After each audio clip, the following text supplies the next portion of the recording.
Herkese merhaba, Çiçekli Mutfağım kanalına hoş geldiniz. Bugün ben sizlere evde bulunan malzemelerle muhteşem bir yemek tarifi paylaşmak istedim. Herkes evinde kolaylıkla yapabilecek. Sizlere her zaman olduğu gibi lezzet garantisini veriyorum. Tadına baktığınız zaman her zaman yapmak isteyeceksiniz. Gerçekten de muhteşem bir tariftir. Aynı zamanda önemli püf noktaları var. Hepsini sizlerle paylaştım.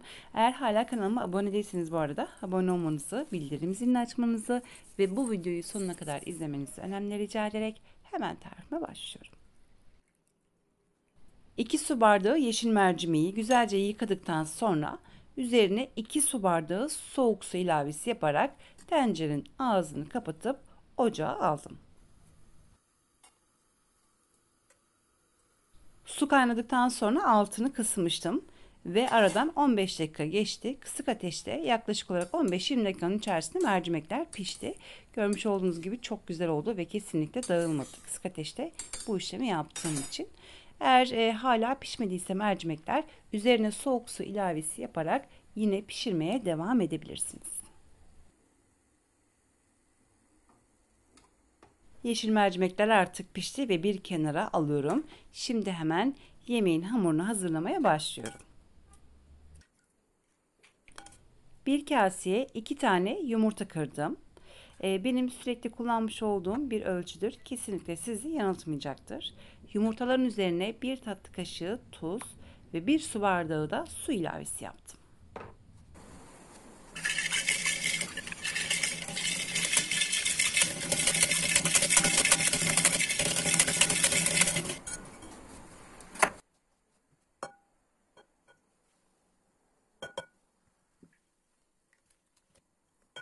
Toplam 5 su bardağı dolusu un kullandım. Unu azar azar veriyorum. Öncelikle parmaklarımla karma işlemi yapıyorum. Ardından da hemen yoğurmaya başlayacağım.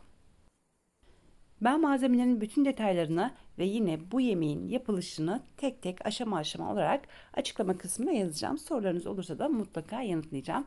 Gerçekten de muhteşem bir tariftir. Güvenle deneyebilirsiniz. Bu arada buraya kadar gelen kıymetli takipçilerimden ben yine her zaman olduğu gibi bir emoji rica ediyorum. Bu bir çiçek olabilir, bir böcek olabilir ya da herhangi bir mesaj olabilir. Hiç fark etmez.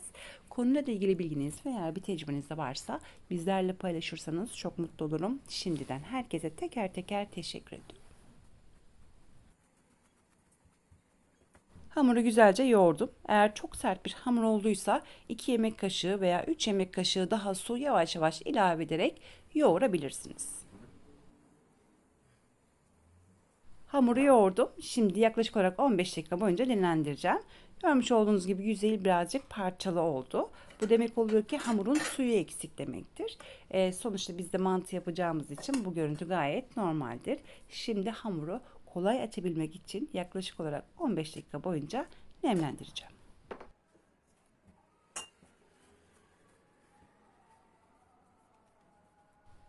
Hamur 15 dakika boyunca nemlendi, dinlendi.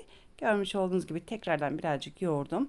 Tamamen pürüzsüz bir kıvam aldı. Şimdi bu bezeyi iki eşit parçaya ayırıyorum.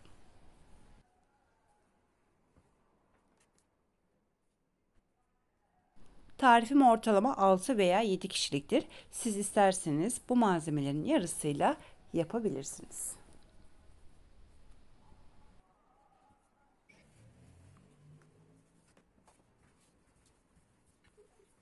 Artık bezeleri açmaya başlıyorum. Diğer bezeyi az önceki kaseye tekrardan koydum ve üzerini kapattım kurumaması için. Hızlı bir şekilde hemen bu bezeyi açıyorum. Çok kalın olmayacak, çok da ince olmayacak.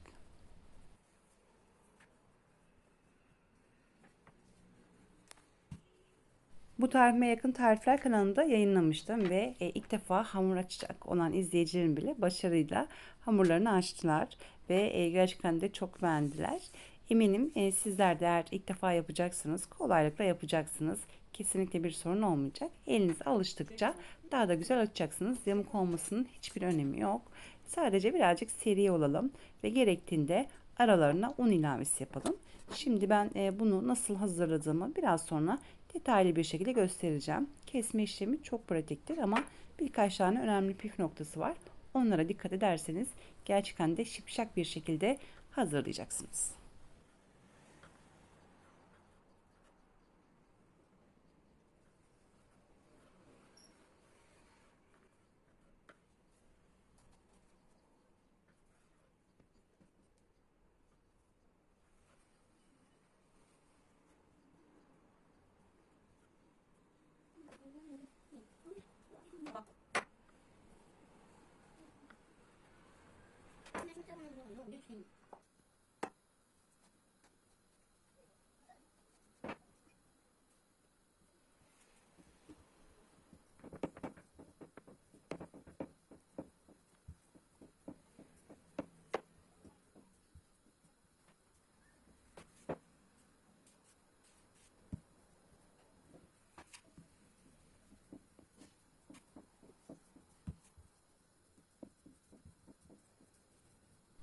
Un ve merdane yardımıyla öncelikle birazcık büyüttüm. Elimden geldiği kadarıyla büyüttüm.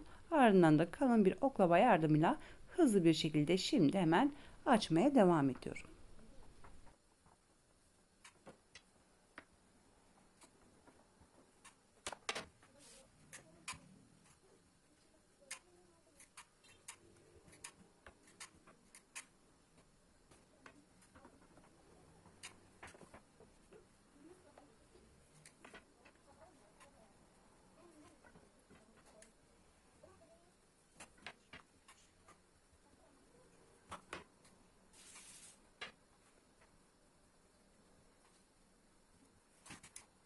Bezeyi çok ince olmayacak ve de çok kalın olmayacak şekilde açtım ve bol bir şekilde unladım. İkiye katladım ve parmaklarımla bastırarak bir iz verdim.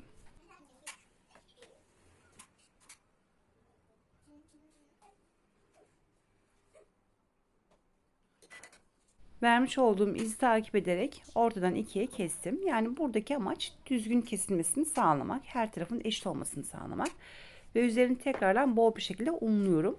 Bu unlama önemlidir. Aralarına yapışmaması için. O yüzden bol miktarda unlamanızı tavsiye ediyorum. Ve tekrardan iz verdim. İz verdiğim yeri tekrardan kestim.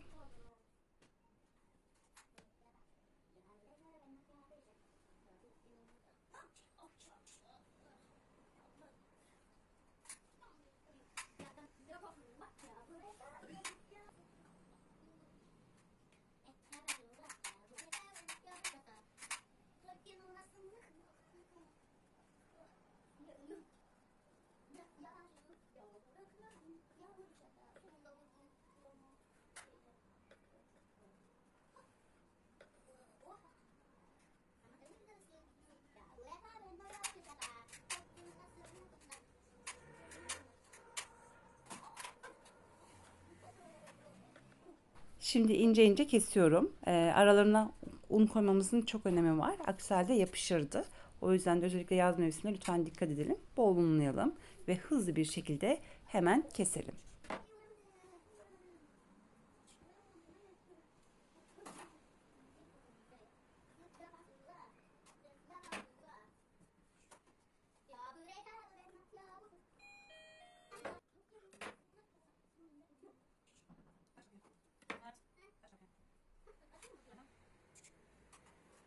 Kestiğim mantılar yine birbirine yapışmasın diye de bol bir şekilde unluyorum. Zaten biraz sonra hemen hepsini haşlamaya başlayacağım.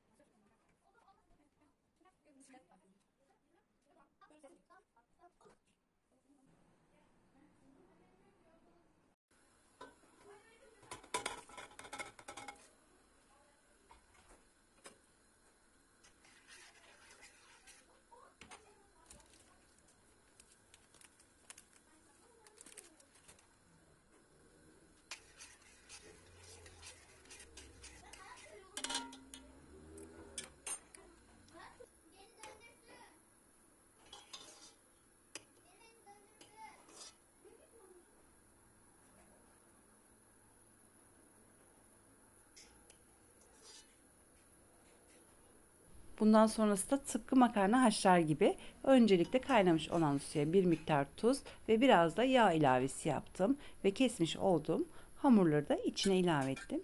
Haşlanana kadar tencerede kalacak, ardından da bir süzgece alacağım. Yani yaklaşık olarak 10-12 dakikanın içerisinde hamurlar tamamen haşlanacaktır. Hamurları haşlarken en önemli püf noktası lütfen bu esnada 2-3 defa karıştıralım ki birbirine yapışmasın diye. Bu çok önemlidir. Eğer karıştırmazsanız birbirine yapışma ihtimali olabilir. O yüzden bu önemlidir.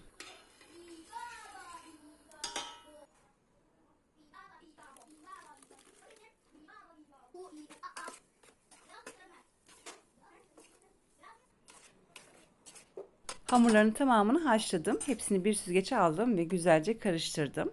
Görmüş olduğunuz gibi kesinlikle birbirine yapışmadı. İsterseniz soğuk sudan da geçirebilirsiniz. Yoğurtla buluşturacağım birazdan. Buluşması için mutlaka hamurların soğumuş olması gerekiyor ki yoğurt kesilmesin diye. Bu önemlidir.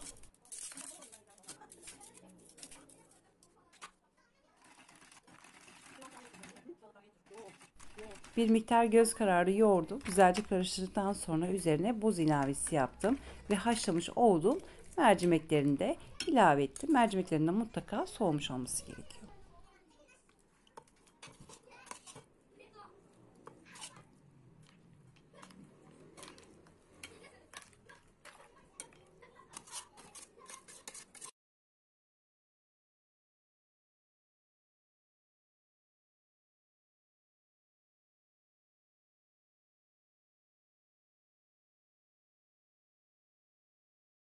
Yavaş yavaş finale geliyoruz.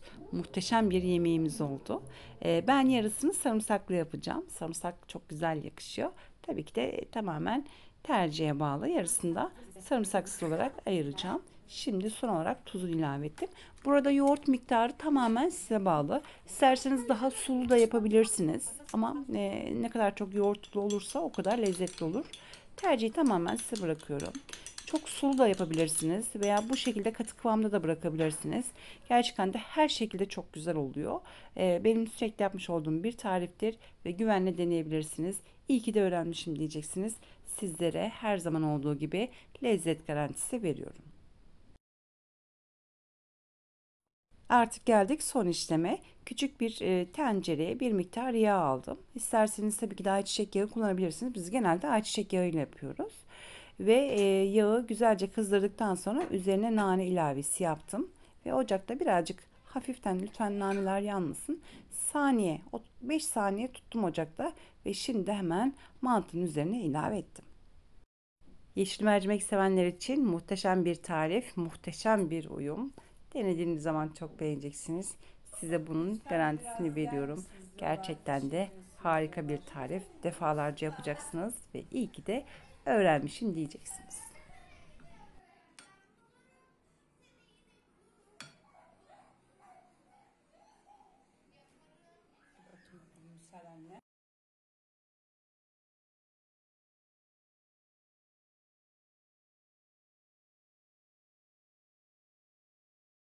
Ve böylelikle bir tarifimin daha sonuna geldik. Umarım bu videoyu beğenmişsinizdir. Yarın yeni videomda tekrar görüşmek dileğiyle. Şimdilik hoşçakalın.